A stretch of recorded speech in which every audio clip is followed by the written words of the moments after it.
Hey, what's up, everyone? It's Mark Pruett from the New Wave of Traditional Heavy Metal.com. Be sure to check us out. It is Metal March. Be sure to visit the site and see what that's all about. Very special episode today. I have a legend in the business with a 40-year career. He is a singer. He is a songwriter. He is a producer. He also, from what I understand, plays multiple instruments. We have Ian Highhill with us. In 2020, he started a solo career, has three solo albums. I'm looking here, Man in White, Gallows, and then as of 2/13/2026, Him Among the Gravestones. He's also played with bands Olympus Mons and Australian. Am I saying that correctly? Is that the how you pronounce the name of Yes, that band? yes. That's awesome, awesome. Well, listen, you are a legend in the business. I want to welcome you to this conversation. Thank you for taking the time to speak to me today, all the way from Finland. Yes. It's a long way. What is that? It's probably a 16-hour flight from where I am on the West Coast. Probably, yes. So you've got the new album out. You've released a bunch of singles. I think the new album shows your range as an artist. Uh, Deal with the Thank you. Devil, In the Eye of the Storm, and Guardians. Sorry about that. Um, there's a wide range of music that's happening there. Some of it's a little slow and melodic, and comes together in a very heavy fashion. Some of it is fast. There's this driving beat. Um, Hmm. that's happening. In the Eye of the Storm has this really great sort of build and crescendo into things, and Guardians has this sort of cinematic and epic feel. So I guess my first question is, um, with that music in mind or the new album in mind, what inspired you to write a lot of that music? A lot of things, different things. I get inspired daily uh, from the outside world. About uh, what should I give you as an example? Uh, the Guardian comes from a YouTube Oh, no way. video that I Yeah. watched. What about the Sumerian kings list? so, so the Guardians was from that, and in the name of greed is about the greatest sin humankind have. Greed, Yeah. and it's everything influences me basically. So, is it, hey, I'm driving down the road and I'm doing whatever. I'm going to the store, or I'm going to a show, different show or something. Do you have a flash of brilliance? You see a billboard, or you see something on the road and you go, Yeah, it's exactly like that. I can watch a movie or the news or yeah, everything. What comes before me oh yeah. can inspire So to something.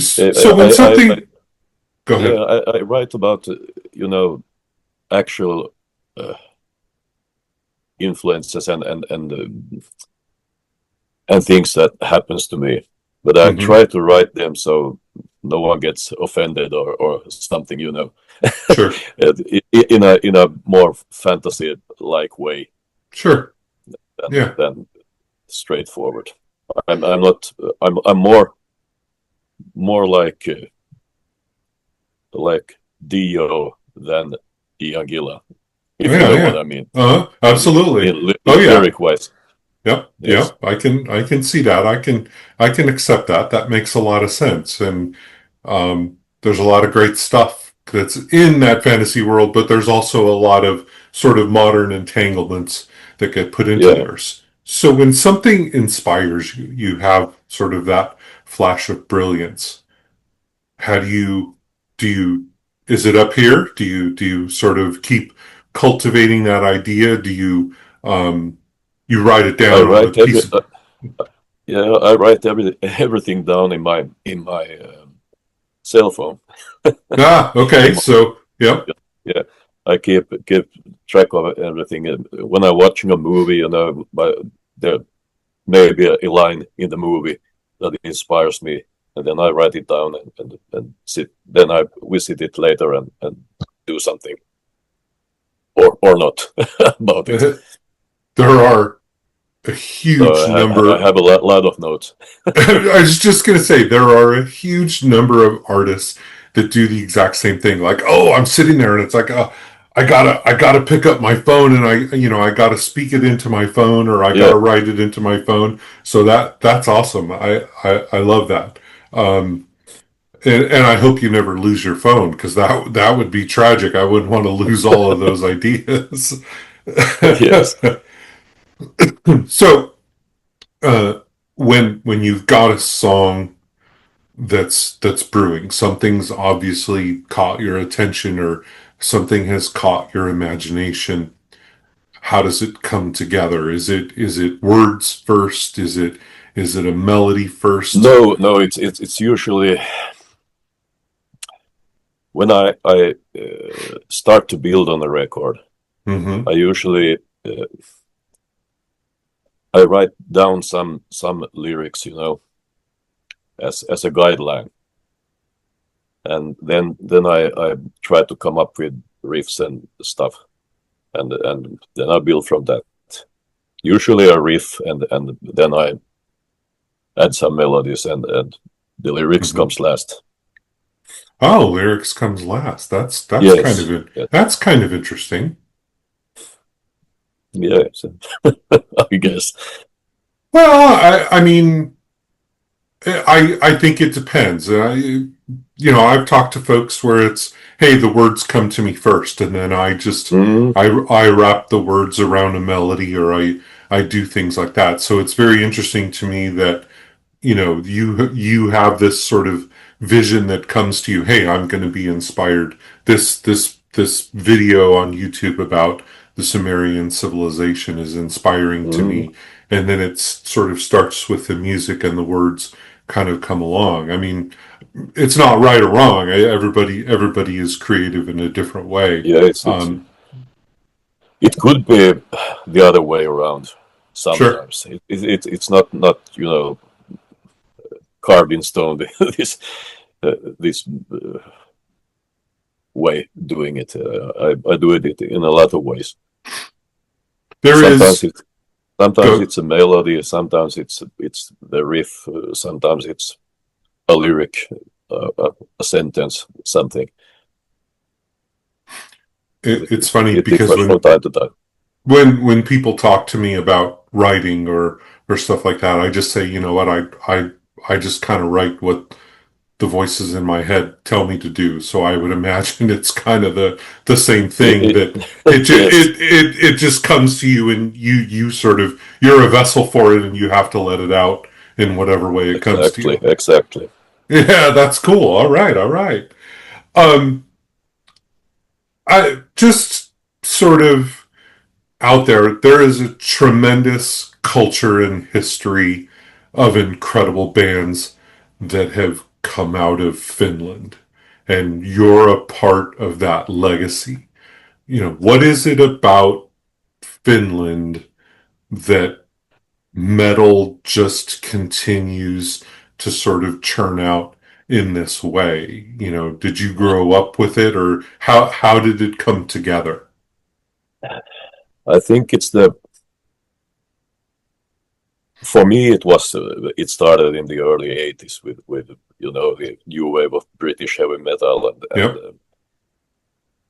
a friend of mine wanted to start a band, and around the same time I got my uncle's old electric guitar as a birthday present, and then came Saxon and Iron Maiden and all these bands, and I was just blown away by them, and my first concert I went to was a Finnish band called 09.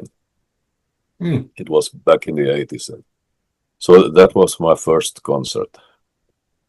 And I think maybe it's the climate here in Finland also that draws you to um, write in more minor keys.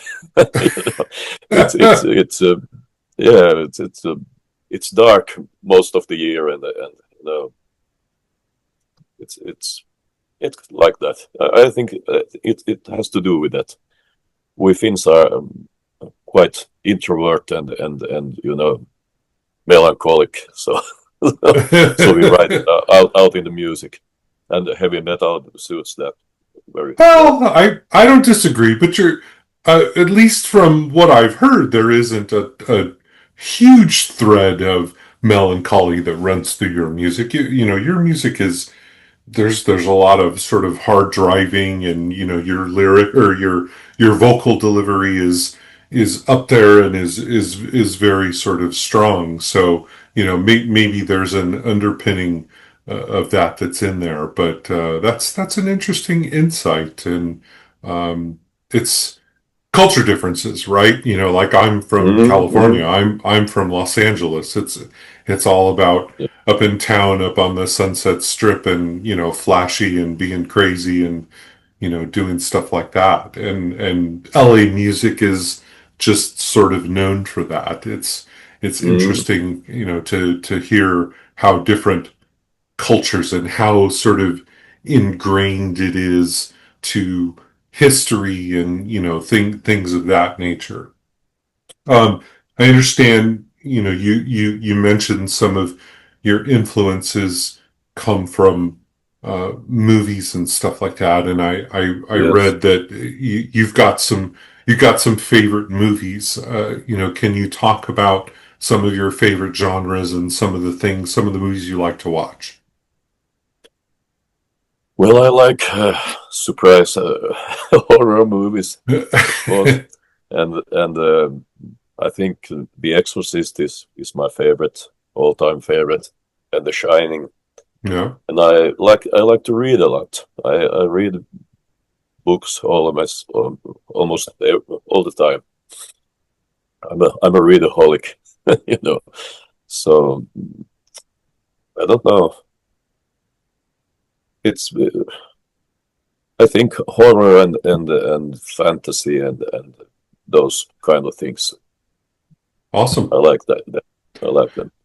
Um, so you talked about The Exorcist and The Shining. You know, those aren't sort of, that's not like gore sort of in your face. That's a little No, more no. psychological suspense.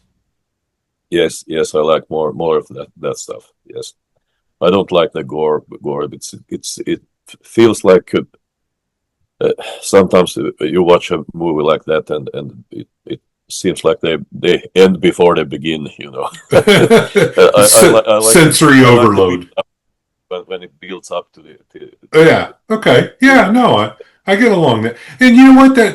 That makes sense for with some of your songs because I think some of your songs are like that. You know, if I think of you know, in the eye of the storm. I'm looking at my notes here. You know, in the eye of the storm is like that. You know, it starts out and it's sort of driving and moving along, but it sort of builds to this crescendo. So that's kind of interesting that there's a bit of synchronicity yeah, to that aspect of your music. might be some influences there. Yeah, Yeah, good. You talked about your phone earlier, so yeah, uh, hypothetical situation. Um, I think it's you know it's out there. It's pretty obvious. You know you've got Sabbath as an influence. You've got Judas Priest as an influence. I think that there's a very heavy dose of Deep Purple that runs through your music. This sort of heavy, you know, yeah. the I was once in a Deep Purple tribute band called Stormbringer. So we Stormbringer. did for about 5 years. We did Deep Purple covers. So I guess there's some traces of that too. And Black Sabbath has been my all-time favorite band since I was 14, you know. And Judas Priest also. They came up a bit later, but still. Those two Stormbringer, Birmingham bands, I love it. yeah.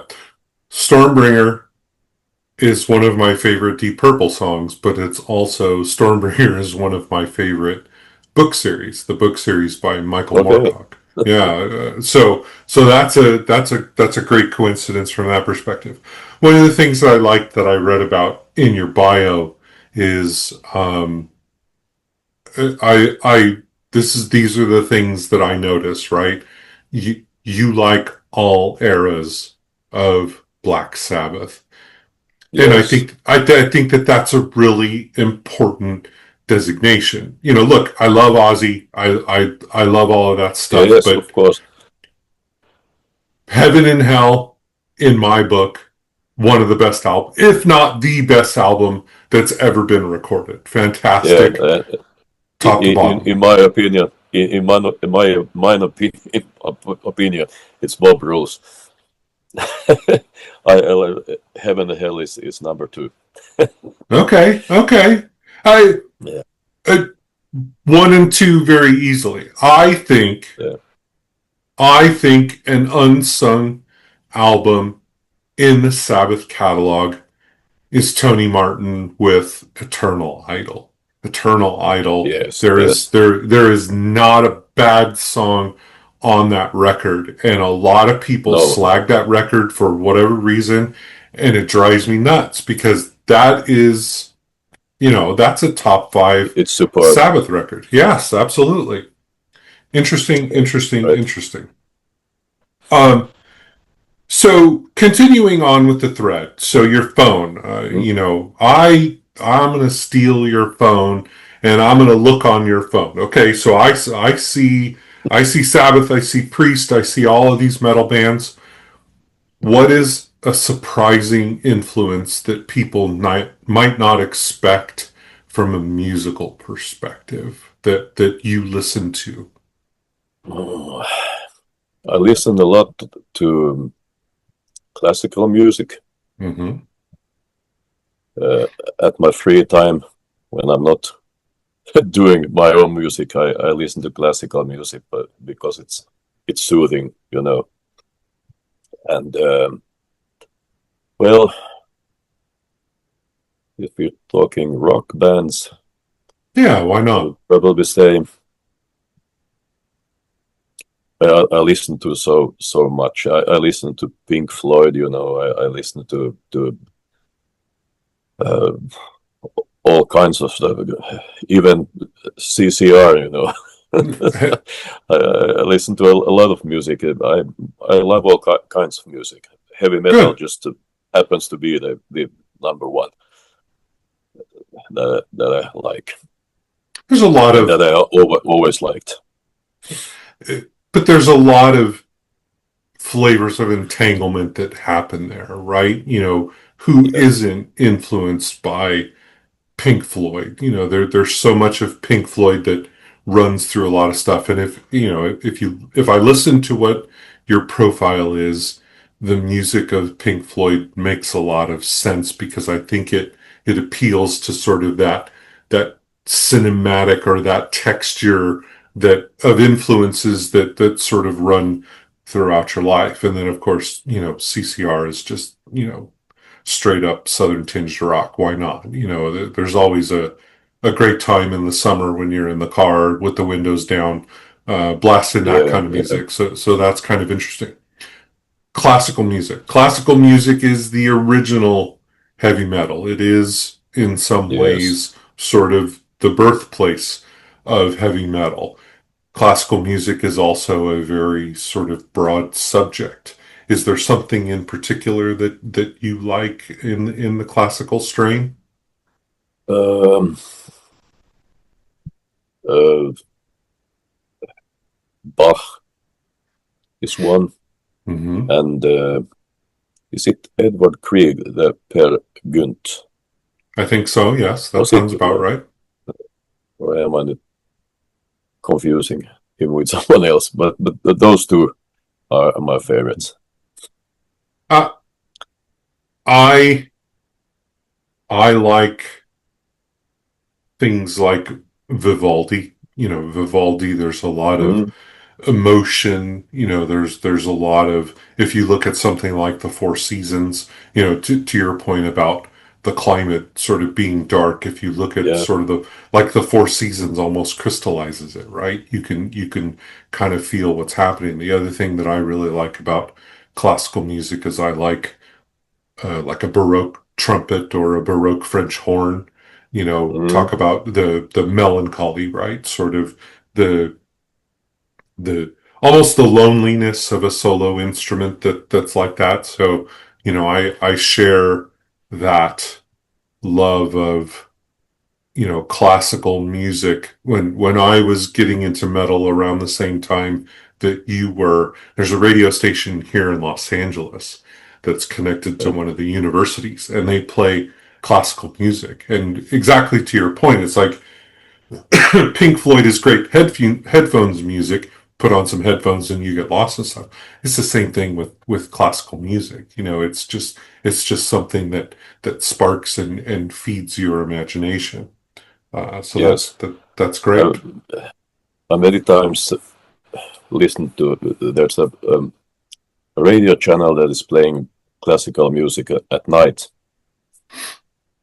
and many times when I come home from drive home from a gig, I have listened to that, and it's like a just like you said, a soundtrack to a movie. When you're driving and this there's some mist, maybe something spooky in night, and it's fantastic.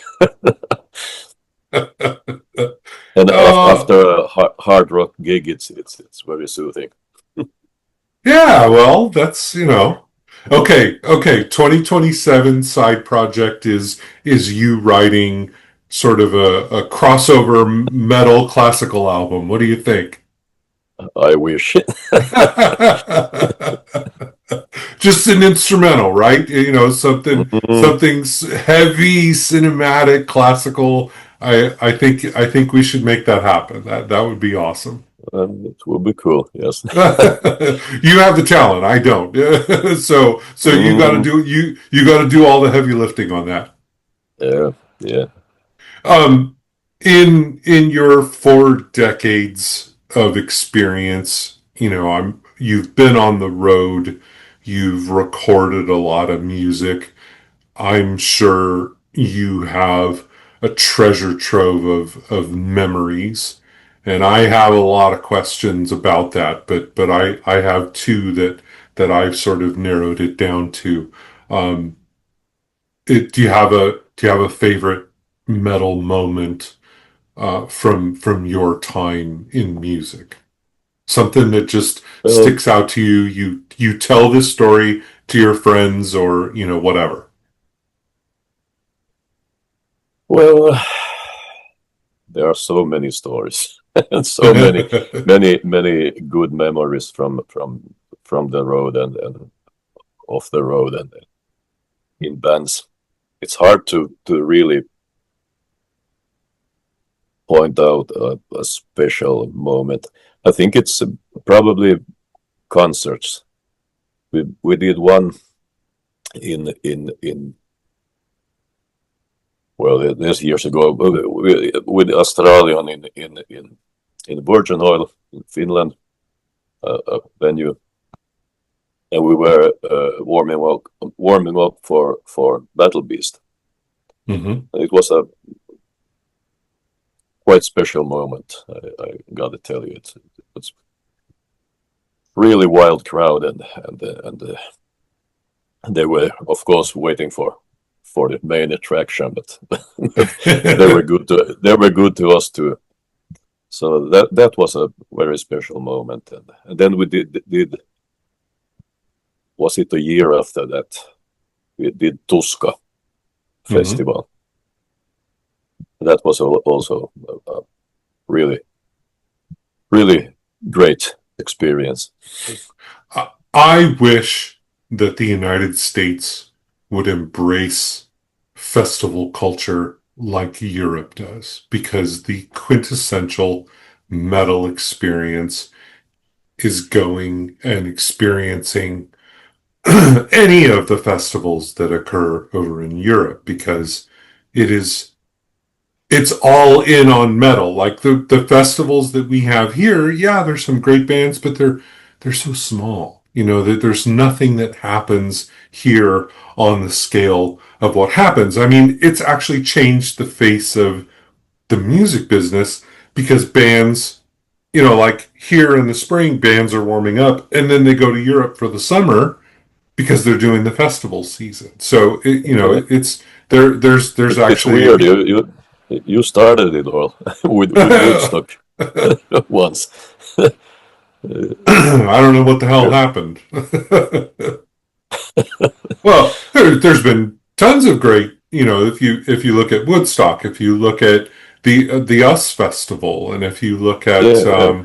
Monsters of Rock, yeah, you're right. There have been a lot of great festivals. I just wish we would sort of embrace that. I heard that they're trying to bring back Ozfest in 2027. I don't know if that's Yeah, I a heard that too. I don't know if that qualifies as a good festival anymore, but I guess we'll find out. My second question is, you've been on the road, and it doesn't have to be a big city, but I would imagine you've been to a ton of different cities, whether it's in Finland or whether it's somewhere adjacent in Europe. Is there a city when you get booked to play and you know you're going to be coming into town and you're like, yes, I love the fans in this city. I love the culture in this city. They, you know, to your point, they always take great care of us and it's always a great show. Is there a city that stands out you want to give props? Oh God. I don't Be know. careful. Don't make I any enemies by not choosing someone that may be close to you. um well, from my experience side, I will always remember Dublin in Ireland. Great town. It was yes, it was a fantastic town, and we had a fantastic time there. Hmm. But I don't know. There are so many venues I've played, different venues, and they're all be kind of good, you know, in their own way. Yep. They're you know, at, quite a few that haven't been that great, you know. It, I've been lucky, I guess. They've all been very nice. Well, It's always nice to play. I would imagine your hometown crowds take good care of you. But Yeah, uh, they do, and I we have a. I'm sorry, we no, no, have no. a Go ahead. very good rock venue in Hanko. It's Awesome. legendary. When was the last time you were in Dublin? Uh, I think maybe 5 years ago, but I was as a tourist, not playing then. Probably pretty close to me. I think I was in Dublin maybe 3 or 4 years ago. Okay. Um, had to make the pilgrimage to the Phil Lynott statue. I don't know if Yeah, of course. Brussels. Brussels, absolute. Yeah, yeah. We went back to Brussels because the food there and the atmosphere is fantastic. Actually, I was in Dublin the week that they were releasing um, Thin Lizzy's whiskey, and Brussels was the only place that you could drink the Thin Lizzy whiskey. And so, you know, I'm a whiskey guy from the United States, and I'm like, you know, there's this sign, Thin Lizzy whiskey, and I'm like, yes, please, I'm interested in this. And so we went into Brussels and we had two baskets of the French fries, and we drank a lot of whiskey, and I took a picture with the statue, and the rest is history. Yes, there is a ton of other stuff to see in Dublin, but that is absolutely Yeah, 100% my memory. it's a fantastic place for music. Uh-huh. Dublin.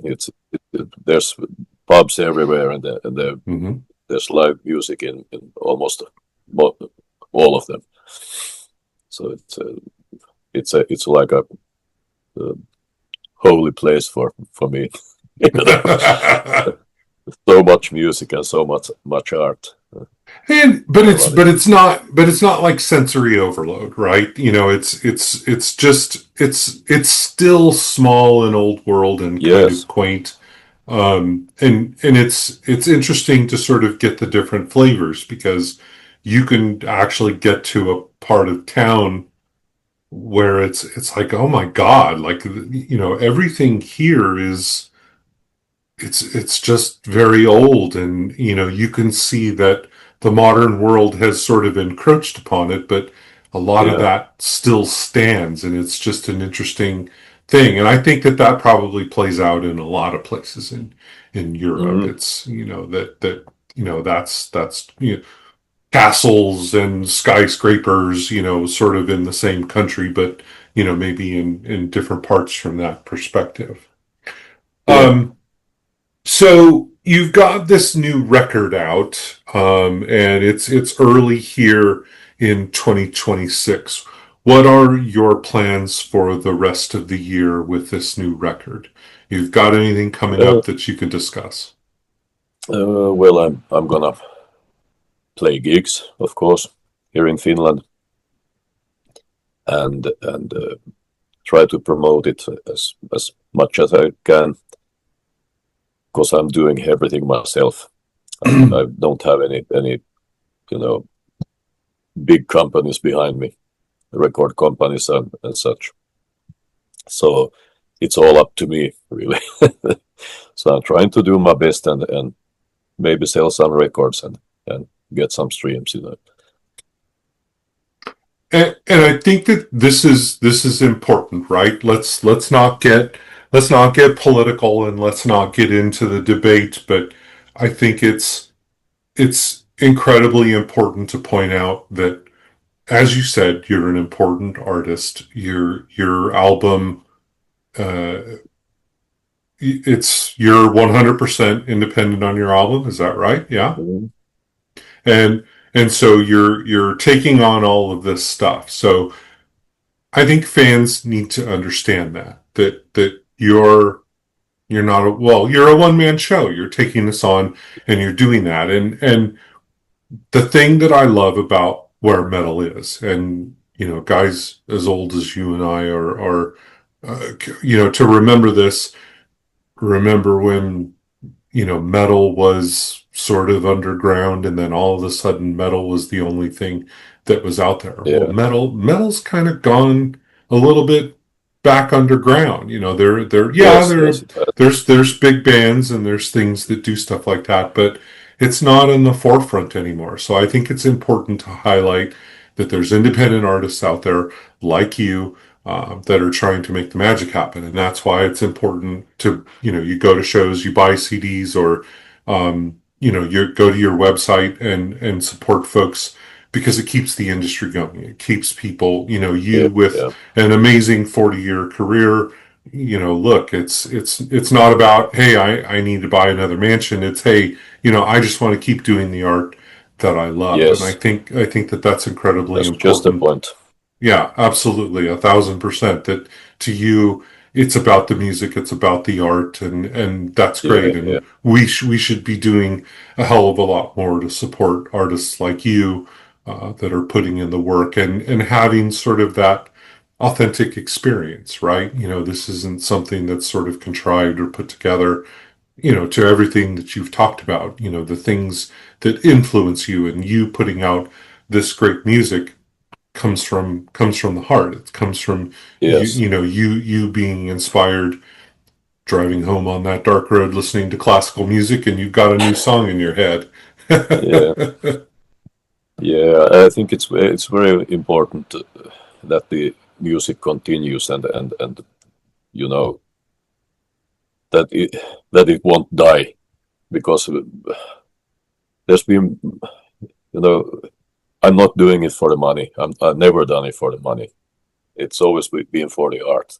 And 100%. I have had friends who joined, party bands and stuff to get money for the music, but it have never interested me. I've always wanted to do my own thing, and my own music. It's nothing more rewarding than if someone sing along with your songs on concerts or something. It's there's no money that can replace that. That's So that's it. why I'm doing it. That's Yeah, the key right there. The people in the but business that say that, that's most important. That's when you know somebody's got it in their heart and soul, is to say that, because there's not a lot of people that recognize and acknowledge that. So good on you for no, doing that. yeah, I know it's. I think there's a lot of bands out there who is practically paying to play, Yeah. because it's any kind of advertisement needs money. Yeah. So you're constantly paying for studios, for everything, and even if you get a record deal, you don't get anything back.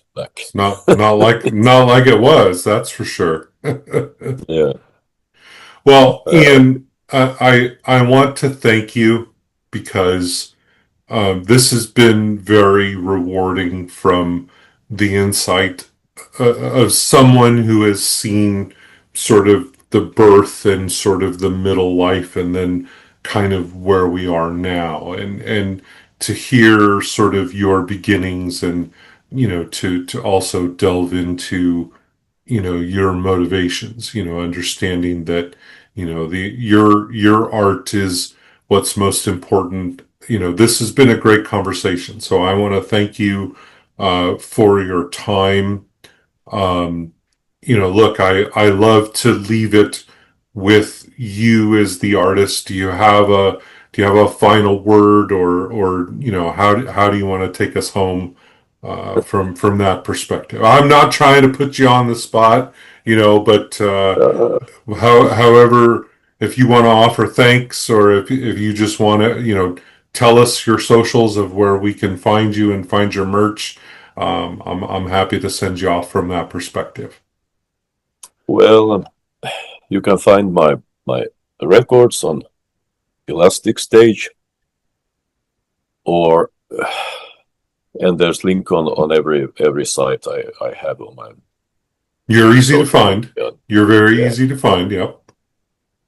and I like to thank you for this opportunity to be on your show, and I don't know, we'll continue doing metal, and you know and Listen to some classical music and go anyone to out some there, shows. stay metal. Yeah, There you go. That's all you had to say. Stay metal. I agree a thousand yeah. percent.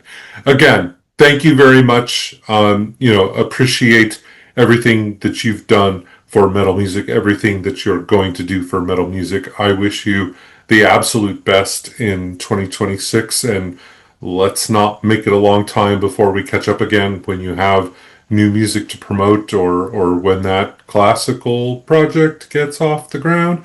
Let's definitely have another conversation. Okay.